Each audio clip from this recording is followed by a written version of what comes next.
A sensação de estarmos procurando por algo que não sabemos o que é, no mínimo nos deixa muito cansados.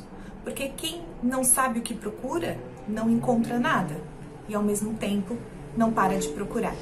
A sensação que temos é que estamos fazendo um trabalho sem fim. E o cansaço, a angústia, a depressão começam a ser estados normais na nossa vida. Vamos falar um pouco sobre isso?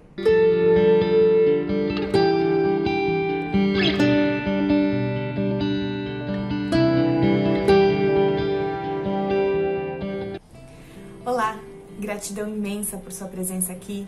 Esse é o canal Viva com Fé. Eu sou a Grace e no vídeo de hoje eu quero falar sobre 3 palavrinhas com vocês. Sobre a tristeza, a angústia e o luto. Normalmente, nós identificamos facilmente nossas emoções. Mas o que eu percebo é que muitas vezes nós confundimos a tristeza e a angústia. Será que são a mesma coisa? Eu achava que eram. E por causa disso eu acho que muitas pessoas também acham que é a mesma coisa. Mas não é. A tristeza, ela tem um motivo. Você está triste quando você sabe dizer qual é o motivo da sua tristeza.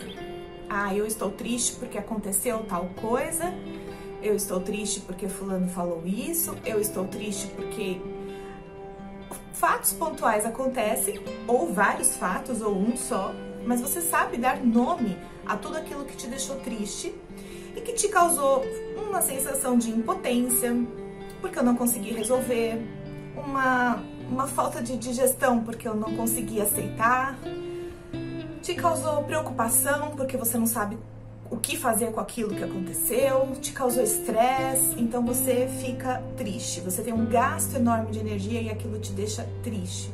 Normalmente é porque a gente não sabe como agir ou agiu de uma maneira que não teve resultado.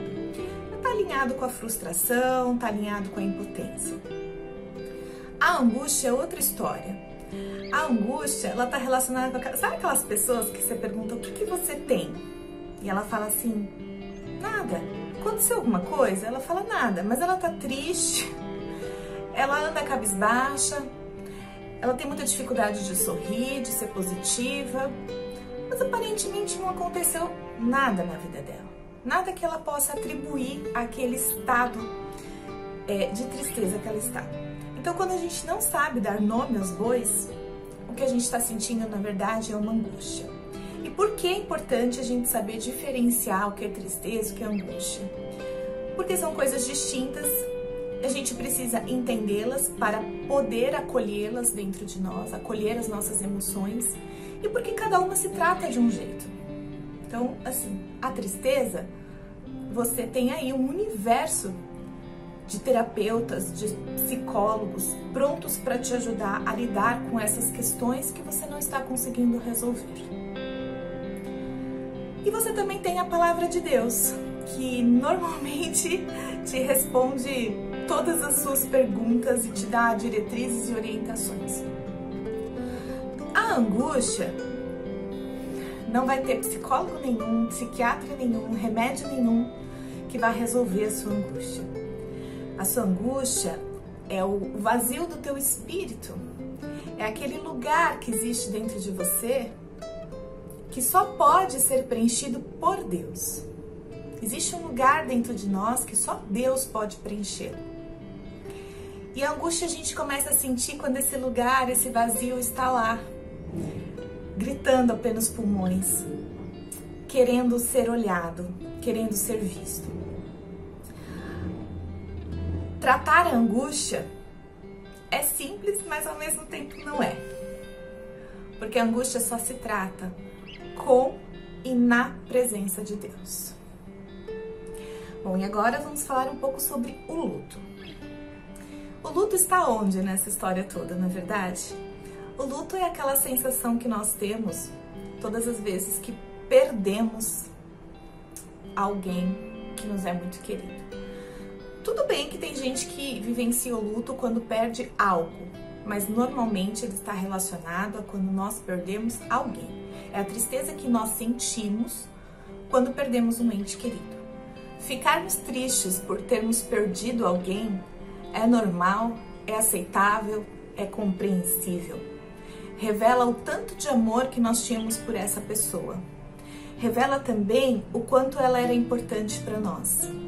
Revela também a nossa dificuldade em reorganizar a nossa vida sem a presença daquela pessoa. E revela uma quarta coisa muito importante. Revela que, no fundo, nós sabemos que as coisas não poderiam acabar e que as coisas, de fato, não acabam com a morte.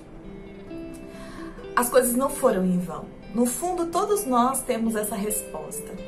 É que os nossos ouvidos estão mais voltados para o exterior do que para o interior. Mas esse lugarzinho que existe dentro de nós, que só pode ser ocupado por Deus, tem nele a semente da eternidade, porque se Deus é eterno e Ele é o único que ocupa esse lugar no nosso espírito, então esse lugar carrega a semente da eternidade. Então é normal a gente termos essa ideia de que as coisas não acabaram, as coisas não podem acabar, de alguma forma as coisas continuam. E olhar para esse nosso desejo de imortalidade que está inato em todos nós desde sempre e para sempre, nos dá uma resposta do quanto a presença de Deus, do quanto a essência de Deus está forte dentro de nós. A semente da eternidade, o desejo da imortalidade. Porque de alguma forma a gente não morre quando o nosso corpo físico morre. Basta você ver que de alguma forma você ainda carrega esta pessoa que se foi. Você a carrega na sua saudade, nas suas memórias, nas suas lembranças. Então uma parte dela não morre nunca. Uma parte dela continua viva dentro de você. Isso te dá uma baita resposta. Nós não morremos por inteiro, né? A morte não é o fim de tudo. Algo vive e vive para sempre, e é uma parte importante de nós, que se chama o nosso espírito. Veja, nós precisamos vivenciar o luto. É um período importantíssimo. O que não pode acontecer é a gente permitir deixar que esse período se estenda por muito tempo na nossa vida, porque isso já seria inconformismo com a vontade de Deus. Então, muitas pessoas, eu sou uma delas, estendeu o seu período de luto por muitos anos e sem perceber, porque na época eu não enxergava que isso era um inconformismo com a vontade dele, mas sem perceber eu estava dizendo: por que, meu Deus? Por que assim? Por que desse jeito? Por que nessa hora? Por que você permitiu isso? Por quê? Por quê? E eu estava questionando aquele que é o autor da vida.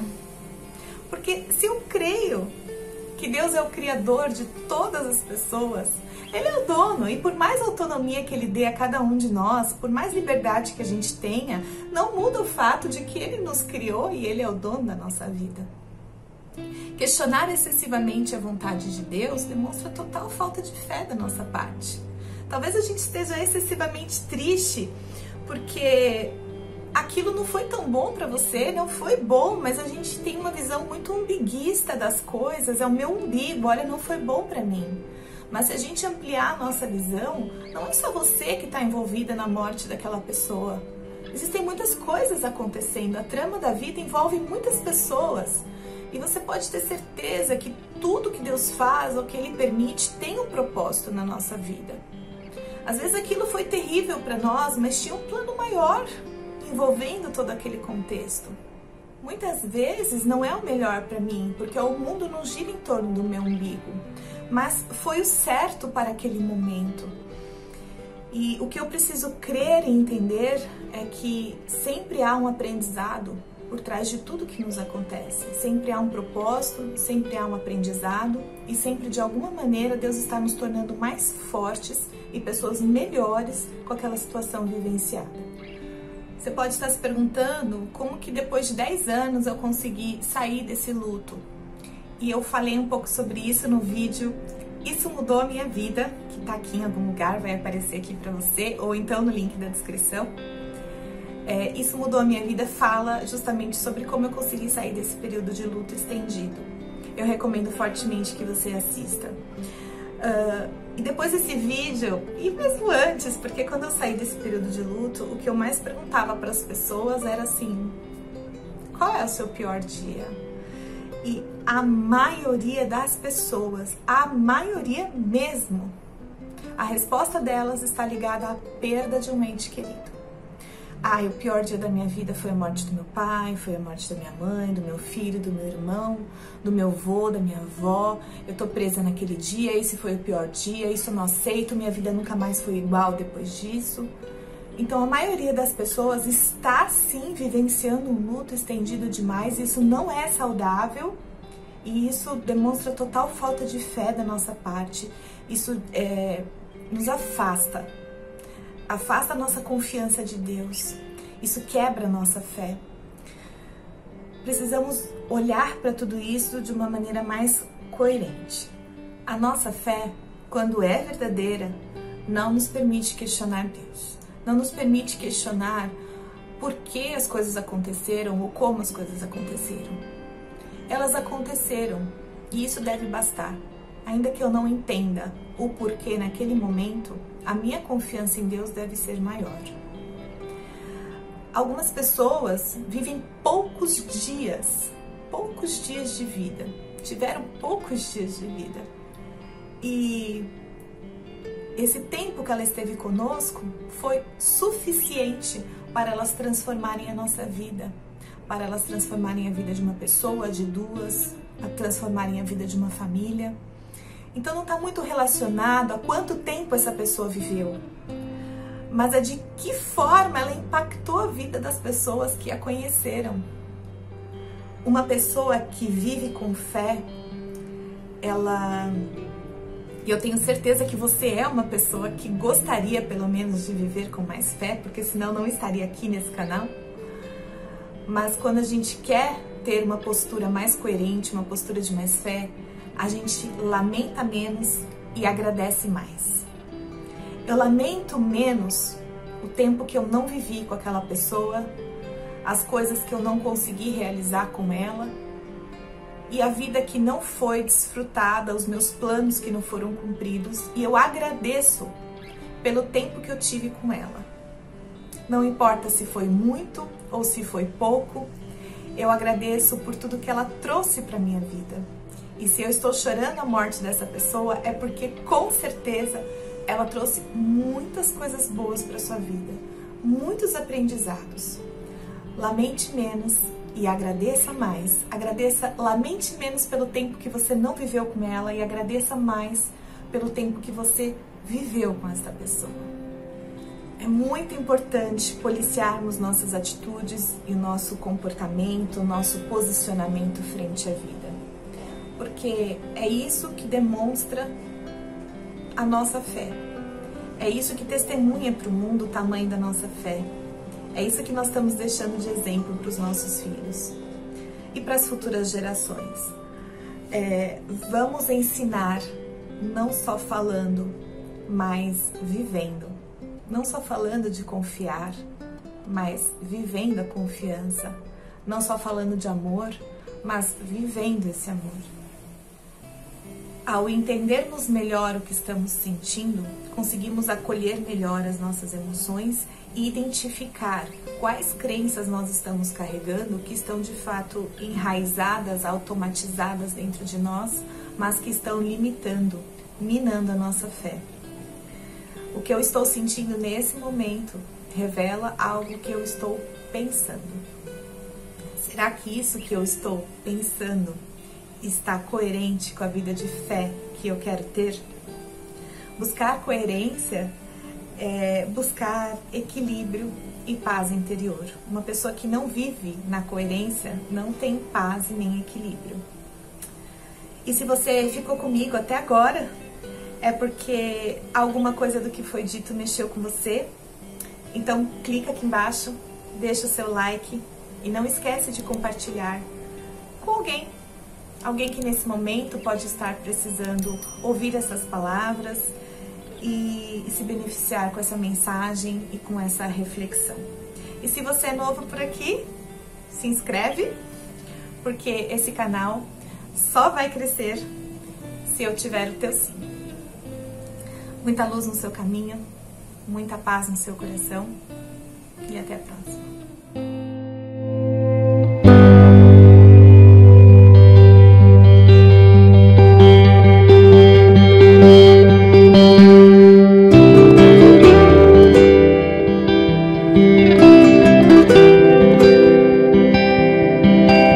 Música